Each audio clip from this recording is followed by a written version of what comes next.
पिछली वीडियो में आपने सम फंक्शन को अलग अलग ऑप्शन के थ्रू कैसे यूज किया जा सकता है ये सीखा है।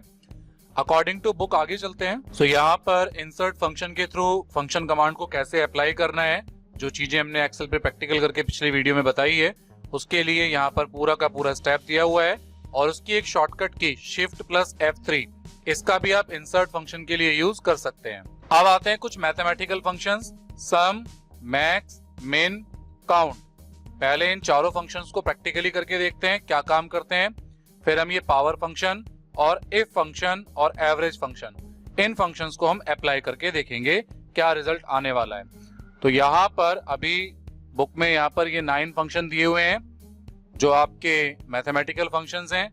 इन 9 फंक्शंस को प्रैक्टिकली एक्सेल पर करके देखते हैं। पहला फंक्शन सम, जो हमने करके देख लिया है, 2 वैल्यूज या 2 से ज्यादा वैल्यूज का अगर टोटल करना हो। मैक्स फंक्शन, जो मैक्सिमम वैल्यू निकालने में हमारी हेल्प करेगा। हम एक नई शीट पर चलते हैं, हम यहाँ पर कुछ वैल्यूज लिख लेते हैं, या अब की बार हम वैल्यूज को कुछ इस तरीके से लिखते हैं क्योंकि आपने अभी कॉलम वाइज रिजल्ट देखा था।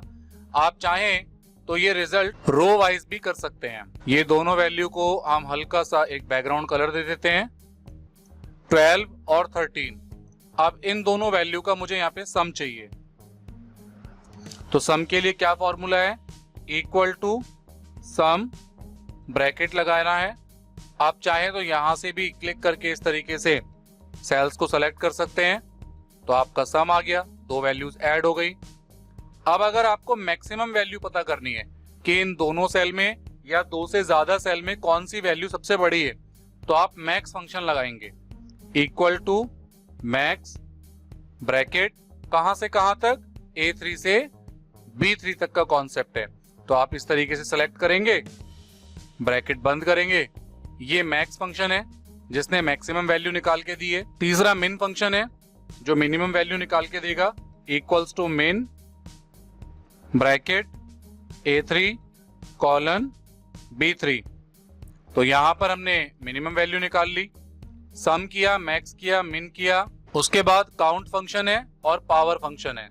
काउंट और पावर फंक्शन को भी देखते हैं। हमने लिखा equals to COUNT count, count के बाद ब्रैकेट लगाया, दोनों सेल सेलेक्ट किए, ब्रैकेट को बंद किया, या आप टाइप भी कर सकते हैं। इसने काउंटिंग करके बताया कि आपने 2 वैल्यूज यूज कर रहे हैं, यानी एक्सेल के सेल्स में कितनी वैल्यूज यूज हो रही हैं, कितने सेल्स यूज हो रहे हैं, उन सेल्स को काउंट करता है काउंट फंक्शन। पावर फंक्शन, तो पावर फंक्शन कैसे यूज करना है, equal to POWER power, bracket में लिखा मैंने, फॉर एग्जाम्पल मैं यहाँ लिखता हूँ 4,2 कि 4 की पावर 2, तो कितना हुआ, 16 हो गया। तो पावर फंक्शन ने आपकी पावर कैलकुलेट कर दी, सिंपल इक्वल टू पावर लगाया।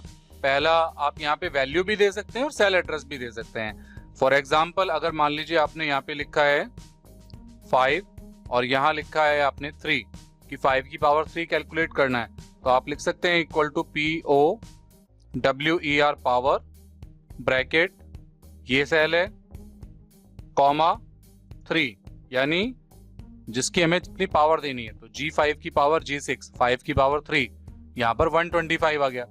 और अब अगर आप यहाँ पे सेल में वैल्यू बदलेंगे तो नीचे रिजल्ट भी अपने आप चेंज हो जाएगा। तो ये पावर फंक्शन है।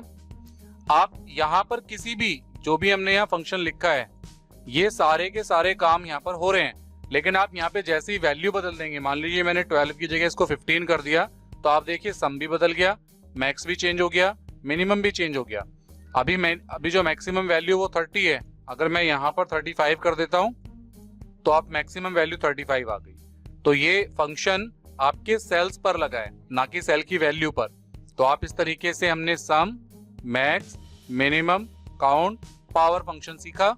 आगे देखते हैं। अब है हमारे पास में if function, average function, and function or function. So if function को हम लगाते हैं और इफ को चेक करते हैं। इफ को सीखने के लिए हम एक छोटा सा प्रोग्राम बनाते हैं, एक छोटा सा प्रोजेक्ट बनाते हैं।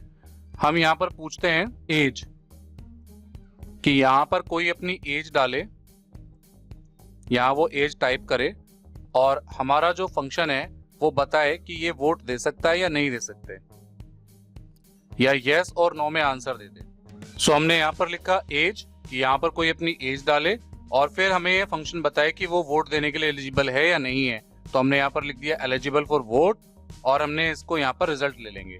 तो हम इतने हिस्से को हाईलाइट कर लेते हैं, बॉर्डर लगा देते हैं पूरे सेल्स के एरिया पे। तो अब यहाँ पर मान लीजिए एज डाली है 14। हम जानते हैं कि अगर कोई 18 ईयर, हम जानते हैं कि अगर किसी की एज 18 या 18 से अबव की होगी तो ही यहाँ पर वो वोट के लिए एलिजिबल होगा।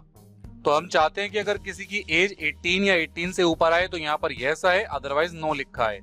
तो अब हम लगाएंगे if function equals to if, यानी अब हम बता रहे हैं यहाँ पे कंडीशन देंगे ब्रैकेट।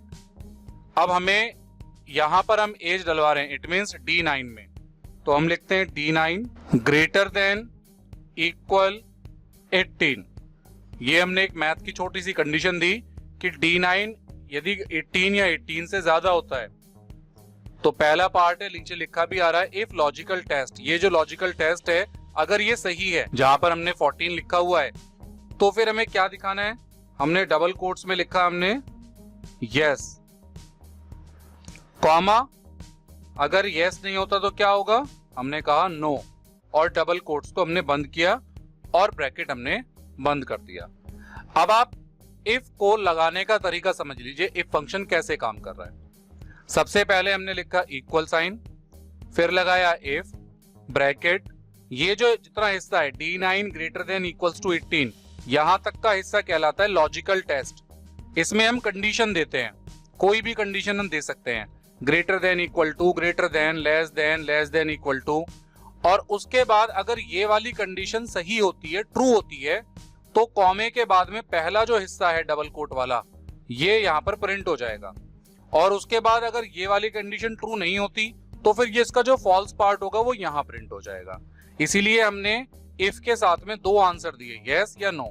यहाँ पे ट्रू या फॉल्स भी लिख सकते हैं, कुछ और भी लिख सकते हैं, बस आपको समझ में आना चाहिए पहले कंडीशन, और अगर कंडीशन ट्रू होती है तो वो यहाँ लिखी जाएगी पहले हिस्से पर, और कंडीशन फॉल्स होती है तो वो दूसरे हिस्से पर लिखी जाएगी। अब आप जैसे ही एंटर प्रेस करेंगे आप देखेंगे यहाँ पर आंसर नो आ गया है।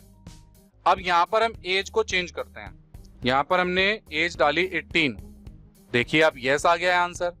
आपने डाली 21, देखिए यस आ गया आंसर। आपने लिखी 10, जैसे 10 लिखी तो नो, आंसर नो आ गया। तो इफ फंक्शन को लगाने का तरीका थोड़ा सा आपका अगर ध्यान से आप देखेंगे समझेंगे तो आपको समझ में आ जाएगा इफ फंक्शन को हम कैसे यूज करते हैं। लिखा भी है the Excel if function test supplied condition and returns one result if the condition evaluation to true and another result if the condition evaluate to false. तो पहले लॉजिकल टेस्ट, और अगर वो सही होता है तो ट्रू और वो गलत होता है तो फॉल्स पार्ट। उसके बाद है एवरेज फंक्शन। तो कई बार हम मार्कशीट निकालते हैं, अपनी एवरेज निकालना होता है, परसेंटेज निकालनी होती है, तो हम एवरेज का यूज करते हैं। इसके लिए हम अपने सेल को थोड़ा सा और नीचे लेकर चलते हैं। फॉर एग्जाम्पल मैं यहाँ पर Hindi, English, math, science, SST और IT 100 में से हमने यहाँ पर मार्क्स लिए 80, 57, 74, 96, 74 और 58। अब हमें इन सब का एवरेज निकालना है। तो हम यहाँ से एक छोटी सी मार्कशीट भी बना सकते हैं। मान लीजिए टोटल निकालना है, तो आप सबको पता ही है क्या करना है, सिलेक्शन कर लीजिए और उसके बाद ऑटो सम पर क्लिक कर दीजिए, तो ये टोटल आ गया। अब अगर आपको परसेंटेज निकालनी है तो आप क्या करेंगे, फंक्शन लगाएंगे equals to AVERAGE average bracket, और जहां से जहां तक की परसेंटेज निकालनी है, हमें यहां से यहां तक कैलकुलेट करना है, C14 से लेकर के C19, C14 टू C19। हमने ब्रैकेट को बंद किया और अब हमने एंटर किया, तो यहाँ पर हमारे पास परसेंटेज भी निकल करके आ गई है। तो परसेंटेज निकालने के लिए हम एवरेज फंक्शन यूज करते हैं जब हमें एवरेज निकालना होता है। इसमें ये हमने मार्क्स का एक एग्जांपल लिया है, आप इसमें कोई भी एग्जांपल यूज कर सकते हैं। अब आता है एंड फंक्शन और फंक्शन। अब एंड फंक्शन को समझते हैं। हमने यहां पर एक वैल्यू लिख लेते हैं, यहां पर एक टेस्ट कर लेते हैं, इक्वल टू एंड ब्रैकेट लगाते हैं और यहां पर हम कोई कंडीशन चेक करते हैं। फॉर एग्जाम्पल मैंने यहां पर लिखा C14, आप देख रहे हैं C14 में लिखा हुआ है 80। मैं यहां पर चेक करता हूं C14 इक्वल टू 80, कॉमा दूसरा टेस्ट करते हैं C15 इक्वल टू 80, तो आंसर फॉल्स आया। दोबारा देखिए, मैंने लिखा and C14 equals to 80 and C15 equals to 80। मैंने दो कंडीशन चेक की, एंड या और दोनों फंक्शन आप लगाएंगे तो आंसर ट्रू या फॉल्स में आएगा। मैं चेक करता हूं कि क्या C14 की वैल्यू 80 है, तो C14 की वैल्यू 80 है। क्या C15 की वैल्यू भी 80 है, लेकिन C15 की वैल्यू तो 57 है, ये 80 नहीं है। यानी पहली वाला जो लॉजिकल टेस्ट है वो तो सही है, लेकिन सेकंड वाला गलत है। सेकंड में जो कंडीशन दी जा रही है, जो भी कंडीशन है, ये तो मैंने एक एग्जांपल में कंडीशन डाली, आप कोई भी कंडीशन डाल सकते हैं, तो ये गलत है। C14 80 है, C15 80 नहीं है। तो इसलिए इन दोनों में से कोई भी अगर एक भी गलत होगा तो आंसर हमेशा फॉल्स आएगा। अगर आप यहां पे 57 कर देंगे तो अब आंसर ट्रू आ गया। आपको समझ में आ गया होगा, क्योंकि अब पहली कंडीशन भी सही है और दूसरी कंडीशन भी सही है। और अगर मान लीजिए आपने C14 में 57 लिख दिया, क्योंकि C14 में तो 80 है, तो ये फॉल्स हो गई कंडीशन। सो एंड फंक्शन क्या करता है, जब दोनों पार्ट ट्रू होंगे तो ही आंसर ट्रू आएगा। पहली कंडीशन भी सही होनी चाहिए और दूसरी कंडीशन भी सही होनी चाहिए। अब हमने एंड पे यहां पर 80 वापस कर देते हैं, तो आप देखें दोनों चीजें पे ट्रू आ गया है। अब इसी तरीके से हम और फंक्शन को चेक करते हैं। हम यहां से इस फंक्शन को कॉपी कर लेते हैं और एंड की जगह हम इसको और टाइप कर लेते हैं। अब आंसर हमारा ट्रू आ जाएगा। यानी अब अगर मैं C14 के अंदर 5 भी लिख देता हूं या 2 भी लिख देता हूं, तो अब आप देखेंगे अब आंसर ट्रू आ रहा है। इसका मतलब ये होता है कि दोनों में से कोई अगर एक भी कंडीशन सही है तो आंसर ट्रू आएगा। देखिए C14 में 2 नहीं है, क्योंकि C14 में 80 है, लेकिन C15 में 57 है। दोनों में से एक सही है, ये वाला कंडीशन सही है, तो आंसर ट्रू आ रहा है। और अगर दोनों ही गलत कर देंगे तो क्या होगा, मान लीजिए मैंने C15 में 5 कर दिया, अब आंसर फॉल्स आ रहा है। सो एंड फंक्शन में दोनों कंडीशन ट्रू होनी चाहिए तो ही आंसर ट्रू आएगा। और फंक्शन के साथ में कोई एक भी अगर ट्रू होती है तो आंसर आपको ट्रू में मिल जाएगा। और अगर दोनों फॉल्स होंगी, दोनों कंडीशन गलत हैं, तो आंसर आपको फॉल्स में मिलेगा। तो ये हमारे एंड और फंक्शन है। लिखा भी हुआ है the Excel or function test a number of supplied condition true if any of the condition evaluates to true. कोई भी एक अगर ट्रू होती है तो ट्रू हो जाएगा, और अगर कोई भी दोनों अगर फॉल्स हैं, all of the conditions evaluates to false, तो आंसर आपको फॉल्स में मिलेगा। तो ये तरीका है एंड और फंक्शन का। हमने यहाँ पर 9 फंक्शंस टेस्ट किए हैं और चेक किए हैं।